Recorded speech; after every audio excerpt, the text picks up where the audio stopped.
안녕하세요. 오종혁 선생님입니다. 오늘은 지난 시간에 두보나 이백가치라는 백석 시와 고종희 시인의 시를 공부했죠. 오늘은 정리를 한번 따로 같이 해보겠습니다, 여러분. 첫 번째는 두보나 이백가치라는 백석의 시입니다. 여러분, 구성은 어떻게 되어 있냐면요. 이 연구분이 없기 때문에 오행까지는 대보름 명절에 객지에서 쓸쓸하게 보냅니다. 그걸 느끼게 되죠, 화자가. 그다음 6행에서 10행까지는 고향집에서 명절을 보냈던 그 과거를 추억하게 됩니다. 그래서 현재와 너무 다르네 하면서 대비를 하게 되는 거죠. 그다음에 세 번째 11에서 25행에서는 두보나 이백 같은 위대한 신들을 떠올리면서 자신의 처지와 어때요? 연결하죠. 공통점을 발견하죠. 그리고 나서 마지막에 30행까지는 시인들과 자신의 쓸쓸한 마음을 동시에 떠올리면서 자기 자신을 위로하게 되는 겁니다, 여러분. 자, 그 다음에 시어와 19 중요한 거 한번 볼까요? 대보름이라는 거는 뭡니까? 시간적 배경을 제시한 거고요. 시적 상황을 제시한 겁니다. 그래서 화자의 처지를 어때요? 더욱 쓸쓸하고 외롭게 만드는 배경이 되지 않습니까? 그쵸? 예. 그 다음에 남의 나라 쓸쓸한이라는 것은 뭡니까? 남의 나라, 공간적 배경이죠. 쓸쓸하죠. 현재 있는 곳이 다른 나라에 와 있으니까. 뭐 타관이죠, 타관. 명백히 화자가 인식하게 된 겁니다. 그래서 화자의 처지를 어때요? 더욱 부각하는 그러한 효과를 주고 있습니다. 객고라는 겁니까? 객지에서 겪는 고생이다. 그걸 줄여서 그냥 객고라고 하는 겁니다, 여러분. 옛날 두보나 이백 같은 이날을 맞은 일이 있었을 것이다라는 구절에서는요. 두보나 이백처럼 같이 나는 동질감을 형성합니다. 어떤 측면에서 타관에서의 명절을 맞는 삶을 통해서. 아셨죠? 그리고 억병이라는 것은 매우 많이라는 뜻이에요. 또 입듯 옷이라는 것은 입든 옷이거든요. 근데 입든 옷을 갖다가 표기를 잘못한 겁니다, 여러분. 그러니까 입든 옷이다라고 생각을 하시면 되고요. 외로이 쓸쓸한 이건 뭡니까? 두보나 이백과 동질한 정서를 느끼게 된 거죠. 그래서 마른 물고기를 먹죠. 두보 이백이 거기서 화자와 두보와 이백 동질감을 느끼는 그런 부분이고요. 반관이라는 것은 작은 중국 식당을 반관이라고 합니다, 여러분. 원소는 뭡니까? 중국 정월 대보름날 새알 모양의 동그란 떡이 되겠네요. 그렇죠? 예. 느꾸어라는 단어는 뭡니까? 느긋하다, 느긋하게 하여 이런 뜻이고요. 가업집 맛스런 떡국이라는 건데요. 이건 뭡니까? 고향과 음식 또 풍습에 대한 깊은 애착을 갖는 그러한 식구고요. 동질감을 느끼게 되는 거죠. 반관과 원소와 대응이 되죠. 그렇죠? 예. 또 먼 훗날 그들의 먼 후손들도 하면서 원소를 먹는다. 이거는 시간이 확장되면서 미래의 후손들까지도 확장되는 그러한 부분이라는 것 좀 참고해 주시고요. 원소의 기능이 뭐냐? 원소. 떡의 기능이 뭡니까? 조상과 자손을 이어주는 매개체가 되고요. 아울러 슬픔도 이어지는 거죠. 그들이 아득하니 슬펐을 것이다 라는 측면에서요. 그렇죠? 또 오독독이는 오독독이인데 잘못 표기된 부분이고요. 일종의 폭죽놀이라고 하는 겁니다. 폭죽놀이. 자, 폭죽놀이로만 알고 계시고요. 호공이라는 것은 현악기죠. 현악기. 중국 전통 현악기고요. 또 그들의 쓸쓸한 마음들이 생각난다. 사람들의 마음이지도 모를 것이다 라고 추측하는 장면에서는 타향의 존재들과 어때요? 타자로서, 그렇죠? 제3자로서의 공감과 이해에 이르고 있다라고 볼 수가 있죠.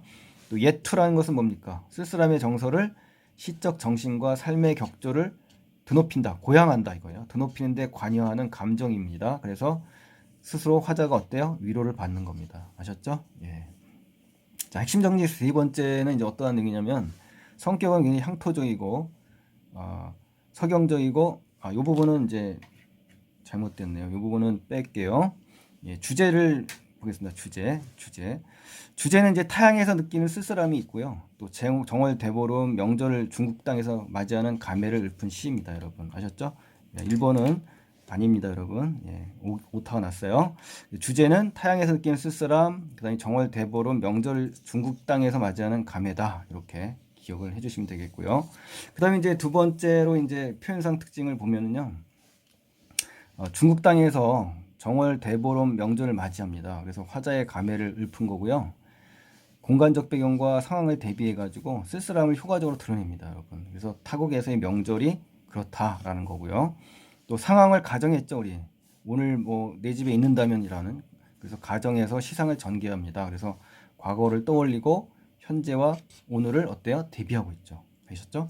그 다음에 네 번째로 영탄법과 서리법이 쓰여져서 정서를 강조합니다, 여러분. 신세로다, 슬플 것이로다, 모를 것이다, 영탄법이죠. 안 왔을 것인가? 라는 것은 또 서리법이지 않습니까? 그래서 정서를 강조한다. 이렇게 기억을 해주시고요. 또 화자가 자신을 어때요? 두보와 이백과 동일시하면서 스스로를 위로하죠. 그래서 명절날 타관에서 혼자 보내는 쓸쓸함이 잘 들어있네요. 그렇죠? 또 정서의 변화를 볼까요? 외로움이 어떻습니까? 타국에서 외롭죠. 그립죠. 고향이. 그래서 자신의 처지와 동일시하죠. 시인들하고 쓸쓸함을 느끼죠. 왜? 명절 풍경과 대비되니까. 이렇게 정서가 바뀌어가고 있다는 것까지 기억을 해주시면 고맙겠습니다. 그 다음에 이미지가 서로 대립된 게 있어요. 이 타관이라는 것과 고향이 서로 대립되죠. 또 친척과 가족들이 있었던 명절인데 지금 어때요? 외톨이 혼자. 또 새 옷과 새 신을 신었을 때 과거의 명절이 지금 어떻습니까? 때 묻은 입던 옷을 입고 있지 않습니까? 그리고 과거에 떡과 고기를 억병으로 수없이 먹는데 지금은 마른 물고기 한 토막을 먹는 이런 장면이 대립적인 이미지다. 이걸 좀 알아두시고요. 또 중국 당나라 시인인 두보와 이백을 대응시켰죠. 그래서 중국의 시인이고 두보와 이백인데 화자는 어때? 조선의 시인이고 백성이죠. 또 중국 땅은 공통점이 되고 그렇지만 이 두 시인은 전부 뭡니까? 타향살이의 시가 많습니다. 아셨죠? 예.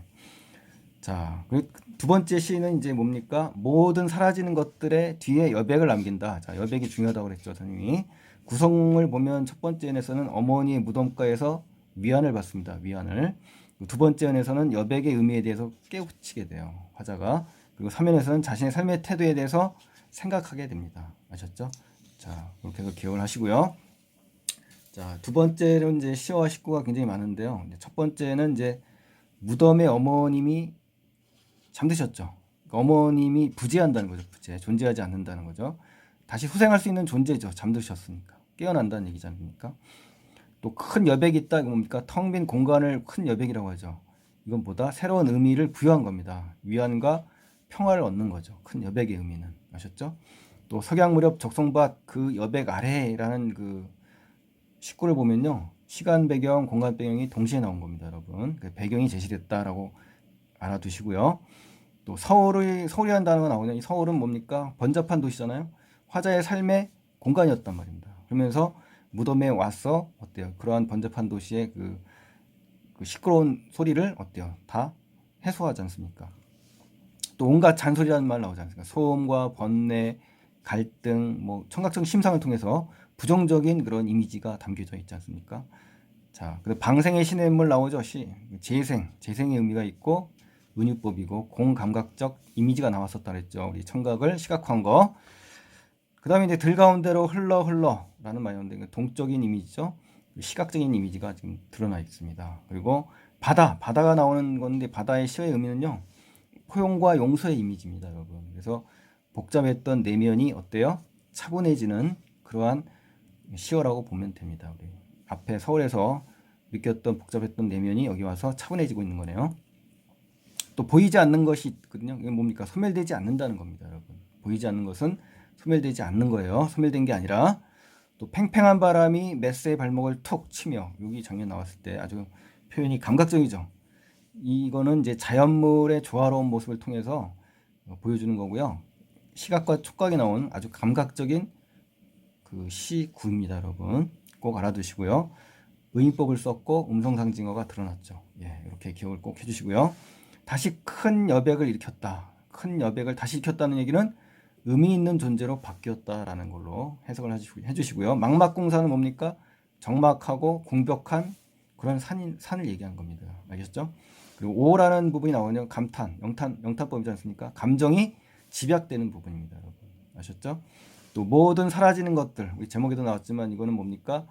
부재하는 것들, 존재하지 않는 것들, 세상에 존재하지 않는 것들, 뭐 이렇게 해석을 하시면 좋겠고요. 뒤에 남아있다, 이 말이에요. 소멸되지 않았다. 재생을 준비한다. 소생을 준비한다. 그쵸? 부활한다, 이 말 아닙니까? 또 둥근 여백이여 뒤안길이라는 말 나오는데 둥근 여백이여 뒤안길이란 말은 무덤가, 어머니의 무덤가에서 느끼는 추억, 과거의 추억, 또 과거의 회상의 시간 이런 걸 얘기합니다. 그러면서 그 과거의 시간 속에서 그 쓸쓸함 정서가 좀 담겨 있긴 하네요. 그렇죠? 둥근 여백이여 뒤안길이 하면서 자, 모든 부재 뒤에 떠오르는 존재요 그랬죠. 이건 탄생의 이미지입니다. 다시 떠오른다는 의미를 해석한다면 다시 어때요? 소생한다는 의미로 해석이 되겠죠? 여백은 뭡니까? 여백. 쓸쓸하다. 여백에서 쓸쓸하고 탄생한다는 거군요. 그러니까 여백의 의미를 새로 발견한 겁니다. 여백은 곧 탄생을 할 수 있는 그러한 그 이미지로 지금 바뀌었네요. 그렇죠? 예. 그래서 인식의 전환, 즉 깨달음, 화자가 깨달았다는 얘기입니다. 인식을 전환을 통해서. 그래서 표현 방식은 연세법, 반복법, 영탄법이 드러납니다. 아셨죠? 요 구절에서는 마음의 잡초라는 법이 나오는데 이 마음의 잡초는 너에게서 떠난 뒤에 나의 혼잡한 내면을 얘기합니다. 심리 상태를 얘기하는 거죠. 너에게서 내가 떠난 뒤에 나의 심리 이렇게 생각하면 되겠네요. 그렇죠? 또 사립에 걸린 노을은 뭡니까? 곧 소멸되지만 노을은 곧 사라지죠. 그렇지만 다시 나타나는 존재죠. 그걸 시각화했다라는 거 좀 기억을 해주시고요. 또 발 아래로 쟁쟁쟁 흘러가는 시냇물입니다. 흘러가지만 다시 돌아온다는 겁니다. 그래서 시각적인 이미지, 청각적인 이미지, 쟁쟁쟁 쓴 걸로 봐서 음성 상징어를 썼죠. 그래서 굉장히 생동감과 현장감을 줍니다. 아셨죠? 또 고요한 여백으로 남고 싶다. 이거 뭡니까? 화자의 소망이죠. 바람이죠. 아름다운 추억과 또 새로운 의미로 남기고 싶은 겁니다. 여러분 아셨죠? 그 아래 어머니 무덤가와 같은 그런 공간이겠죠. 그 아래라는 것은. 그렇죠? 어머니의 무덤가와 같은 공간이니까 이것과 이것이 서로 어떻습니까? 시어가 대응된다고 볼 수 있습니다. 또 네가 앉아있는, 내가 앉아있는 이거 뭡니까? 나에게서 마음의 위안과 평화를 얻기를 기대하는 겁니다. 여러분 아셨죠? 예, 이렇게 기억을 하시고요. 자, 마지막으로 이제 핵심 정리 세 번째로 들어가는데요. 주제는 뭡니까? 부재하는 것에 대해서 인식의 전환을 갖고 있는 겁니다. 그러니까 부재하지만 그건 부재로 끝나는 게 아니라 인식의 전환을 통해서 어때요? 다시 소생하고 재생한다라는 그런 깨달음을 주는 그런 시라는 거죠, 여러분. 또 표현상 특징 보면요. 부재를 여백으로 받아들이게 되는 화자의 깨달음을 제시한 거고요. 또 여백의 의미 변화는 어떻습니까? 쓸쓸했죠, 처음에. 모두 사라지니까. 그리고 나서 탄생하죠. 새로운 의미로 탄생하죠. 자, 이게 바로 여백의 의미가 변화된 겁니다. 또 부재에 대해서 역설적인 인식을 통해 역설적 인식이라는 거 그렇죠. 부재는 부재로 끝나는 게 아니라 새로운 탄생을 맞이하니까 역설입니다. 그래서 삶에 대한 새로운 인식의 전환을 하고 있다. 이게 굉장히 중요합니다. 그래서 시에서 즉 어머니의 부재에서 느끼는 쓸쓸함이 있죠. 하지만 남겨진 사람에게 건네는 뭐가 있어요? 추억과 위로가 있지 않습니까? 이게 바로 여백인 거죠. 아셨죠? 또 영탄적 어조입니다. 전체적으로. 그리고 화자의 깨달음과 정서를 강조하는 그러한 어조가 바로 영탄적 어조입니까? 잘 연결해서 감상하시고요. 이제 마지막입니다. 마지막 비슷한 구절이 반복됩니다, 여러분. 그래서 구절이 반복돼서 강조와 리듬을 주고 각온을 통해서 또 리듬을 줍니다, 여러분. 아셨죠? 그래서 각온 마지막에 나오는 그 각온을 통해서 리듬을 또 형성한다. 자, 이렇게 해서 전체적으로 정리를 했는데 어떻습니까? 굉장히 길고 많죠, 내용이. 하지만 그 속에서도 어떻습니까? 아주 귀중한 시어들 또 감각적 표현 이런 다양한 표현들을 통해서 시를 한층 더 어때요? 업그레이드 시키는 거죠, 여러분. 그러니까 열심히 공부하셔가지고 잘 공부하셔서 더 어렵고 복잡한 시도 또 많이 있습니다, 여러분. 그러니까 그걸로 갈 수 있는 전초전이라고 생각하시고요. 꾸준히 노력을 하시고 자꾸 부딪히셔야 됩니다. 그리고 단어가 모르면 좀 찾아서 확실히 자기 걸로 만드시는 게 좋겠고요. 시험장에 가서 단어를 모를 때는 주변 문맥이나 서술을 잘 대입하다 보면요.